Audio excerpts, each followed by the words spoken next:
കാര്യങ്ങൾ കണ്ടപ്പോഴും കേട്ടപ്പോഴും എനിക്ക് മനസ്സിലായി ജിൻഡോ എന്ന് പറയുന്ന കണ്ടസ്റ്റന്റിനെതിരെ നല്ല പണികൾ വരുന്നുണ്ട്. അത് ഒരു പണിയല്ല, പല പണികൾ പല സൈഡിൽ നിന്ന്. നമ്മൾ ചുമ്മാ കണ്ട ഒരു കമന്റിനെതിരെയോ അല്ലെങ്കിൽ ആരെങ്കിലും ഒരാൾ വന്ന് എന്തെങ്കിലും പറഞ്ഞതിനെതിരെയോ ഒന്നുമല്ല ഈ വീഡിയോ ചെയ്യുന്നത്. ചില കാര്യങ്ങൾ നിങ്ങളോട് പറയാം. നിങ്ങളിൽ ചില ആളുകൾ ഇത് നോട്ടീസ് ചെയ്തിട്ടുണ്ടായിരിക്കും. കഴിഞ്ഞ കുറച്ച് ദിവസങ്ങളായി നമ്മൾ നോക്കുകയാണെന്നുണ്ടെങ്കിൽ ഹോട്ട്സ്റ്റാർ വോട്ടിംഗ് പോളിലൊന്നും ജിൻഡോ എന്ന് പറയുന്ന കണ്ടസ്റ്റന്റിന്റെ പേര് നമ്മൾ അധികം ഒന്നും എവിടെയും കാണുന്നില്ല. എന്താണെന്ന് അറിയത്തില്ല, പർപ്പസ്ഫുള്ളി ജിൻഡോനെ അതിൽ നിന്ന് മാറ്റി നിർത്തുന്നതായിട്ട് നമുക്ക് തോന്നുന്നു. അതുപോലെ അധികം ഏഷ്യനെറ്റ് പ്രൊമോയിലൊന്നും ജിൻഡോ കഴിഞ്ഞ കുറച്ച് ദിവസമായിട്ട് ഉണ്ടായിരുന്നില്ല.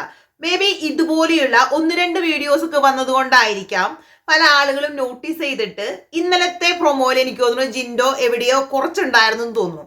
അതുപോലെ തന്നെ ചില വീഡിയോസ് വരുന്നു, ചില ആളുകള് ഏഷ്യനെറ്റ് അല്ലെങ്കിൽ ബിഗ് ബോസ് ഷോയുമായി വളരെ അടുത്ത് നിൽക്കുന്ന ആളുകളുടെ വീഡിയോസ്, അത് ജാസ്മിൻ എന്ന് പറയുന്ന കണ്ടസ്റ്റന്റിനെ ഒരു ആവശ്യമില്ലാതെ ഒരുപാട് പൊക്കി പറഞ്ഞുകൊണ്ട് എന്നാൽ മറ്റ് കണ്ടസ്റ്റന്റിന് ഒരു പ്രാധാന്യം കൊടുക്കാതെ ചില വീഡിയോസ്. ഫോർ എക്സാമ്പിൾ റോസ്ഗാർ കഴിഞ്ഞ ദിവസം ആള് ഒരു വീഡിയോ ചെയ്തിട്ട് പറയുവാണ്, ഈ ബിഗ് ബോസ് മലയാളം സീസൺ 6 കപ്പ് കിട്ടാൻ ഏറ്റവും യോഗ്യയായ കണ്ടസ്റ്റന്റ് എന്ന് പറഞ്ഞാൽ ജാസ്മിൻ ആണ്. ജാസ്മിന് കപ്പ് കിട്ടുന്നതിന് എനിക്ക് പ്രശ്നമില്ല, പക്ഷെ അതിന് ആള് പറഞ്ഞ ഒരു ന്യായം എന്ന് പറഞ്ഞാൽ 10-60 ദിവസം ബിഗ് ബോസ് ഷോ റൺ ചെയ്തത് ജാസ്മിൻ എന്ന് പറയുന്ന വ്യക്തിയെ മാത്രം ഫോക്കസ് ചെയ്തിട്ടാണ്, അല്ലെങ്കിൽ ജാസ്മിനെ മാത്രമേ ഷോയില് കാണിച്ചിട്ടുള്ളൂ. അത് മറ്റ് കണ്ടസ്റ്റൻസിന്റെ കുറ്റമല്ല, ബിഗ് ബോസ് ക്യാമറകൾ ഓൺലി ജാസ്മിനെ മാത്രമേ ഫോക്കസ് ചെയ്തിട്ടുള്ളൂ. അത് വെച്ചിട്ടാണ് ബിസിനസ് മുന്നോട്ട് കൊണ്ടുപോയത്. സോ ഒരു നന്ദി സൂചകമായിട്ട് നമ്മൾ ഈ കപ്പ് ജാസ്മിന് കൊടുക്കണം എന്നാണ് ഫിറോസ് ഖാൻ പറയുന്നത്. പറയുമ്പോൾ നിങ്ങൾക്ക് എല്ലാവർക്കും അറിയാം ജാസ്മിൻ എന്ന് പറയുന്ന വ്യക്തി എന്താണ് ബിഗ് ബോസ് ഷോയ്ക്ക് വേണ്ടി കോൺട്രിബ്യൂട്ട് ചെയ്തത്.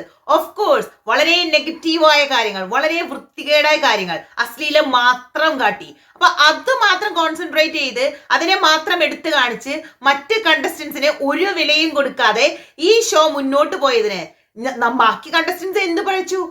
അതിനെ നന്ദി സൂചകമായിട്ട് കപ്പ് കൊടുക്കണമെന്നാണ് ഫിറോസ് പറയുന്നത്. അതുപോലെ നാദിറ എന്ന് പറയുന്ന മുൻ കണ്ടസ്റ്റന്റിന്റെ ഒരു വീഡിയോ ഞാൻ ഇന്നലെ ശ്രദ്ധിച്ചായിരുന്നു. വളരെയധികം ജാസ്മിനെ പൊക്കിപ്പിടിച്ചുകൊണ്ട് ജാസ്മിനെ സപ്പോർട്ട് ചെയ്തുകൊണ്ട്, നല്ല കാര്യമാണ് സപ്പോർട്ട് ചെയ്യുന്നത്, പക്ഷേ പെട്ടെന്ന് ഇവരെല്ലാം മുന്നോട്ട് വന്ന് പലതരത്തിൽ സപ്പോർട്ട് ചെയ്ത് ജാസ്മിൻ എന്ന് പറയുന്ന വ്യക്തിയെ വെള്ളപൂശി പല വീഡിയോസ് ഇടുമ്പോൾ ഇതൊക്കെ ആരൊക്കെയോ പറഞ്ഞു കൊടുത്തിട്ട് വീഡിയോസ് ഇടുന്നത് പോലെ നമുക്ക് ഫീൽ ചെയ്യുന്നു.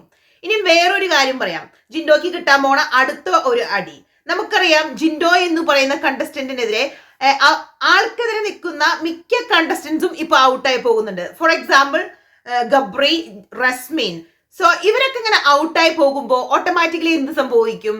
ഉറപ്പായിട്ടും ഇവർക്ക് ഒരു ആർമി ഉണ്ടായിരിക്കും, അല്ലെങ്കിൽ ഇവരെ ഇഷ്ടപ്പെടുന്ന കുറെ ആളുകൾ ഉണ്ടായിരിക്കും. അപ്പൊ ഈ ആളുകളുടെയൊക്കെ വോട്ട് ഓട്ടോമാറ്റിക്കലി എന്ത് സംഭവിക്കുന്നത്? ജാസ്മിന് കിട്ടും. ഓഫ് കോഴ്സ് ജാസ്മിന്റെ സപ്പോർട്ട് അങ്ങനെ ഡെഫിനറ്റ്ലി കൂടാൻ ചാൻസ് ഉണ്ട്. ഇപ്പൊ ചില ആളുകൾ പറയുന്നുണ്ട് എത്രമാത്രം ആളുകളുടെ സപ്പോർട്ട് കിട്ടിയാലും, അതായത് ഇപ്പൊ ജാസ്മിനെ സപ്പോർട്ട് ചെയ്യാൻ വേണ്ടി ഗബ്രിയുടെ ഫാൻസ് വന്നാലും റസ്മിന്റെ ഫാൻസ് വന്നാലും അതുപോലെ ഇനിയും വേറെ ഏതെങ്കിലും കണ്ടസ്റ്റൻസിന്റെ ഫാൻസ് വന്നാൽ പോലും ജിൻഡോ എന്ന് പറയുന്ന വ്യക്തി വോട്ടിങ്ങിൽ ഒരുപാട് മുന്നിലാന്ന് പറയുന്നുണ്ട്. സോ ഈ ഒരു സിറ്റുവേഷനിലാണ് നമുക്ക് പണി കിട്ടാൻ പോകുന്നത്. നമ്മൾ എപ്പോഴും ചിന്തിക്കും ജിൻഡോ വോട്ടിങ്ങിൽ ഒരുപാട് മുന്നിലാണ്, സോ എത്ര പേര് ചേർന്നാലും ജിൻഡോനെ തോൽപ്പിക്കാൻ കഴിയില്ലെന്ന്. പക്ഷേ കുറച്ച് ഫാൻസേ ഉള്ളൂ, അല്ലെങ്കിൽ കുറച്ച് ആളുകളെ ഈ പോയ കണ്ടസ്റ്റൻസിനെ ഒക്കെ സപ്പോർട്ട് ചെയ്യുന്ന ഉള്ളെങ്കിലും ഇവരെല്ലാരും കൂടി ചേരുമ്പോൾ അതൊരു വലിയ ഒരു സപ്പോർട്ട് ആകുന്നത് നമ്മൾ മേ ബി നോട്ടീസ് ചെയ്യാതെ പോകും. സോ ആ ഒരു കാര്യങ്ങളൊക്കെ എനിക്ക് തോന്നുന്നു ജിൻഡോക്ക് ഇതുപോലെയുള്ള ചെറിയ ചെറിയ പണികൾ പിന്നീട് വലിയൊരു പണിയായി മാറാൻ വളരെ ചാൻസ് ഉണ്ട്.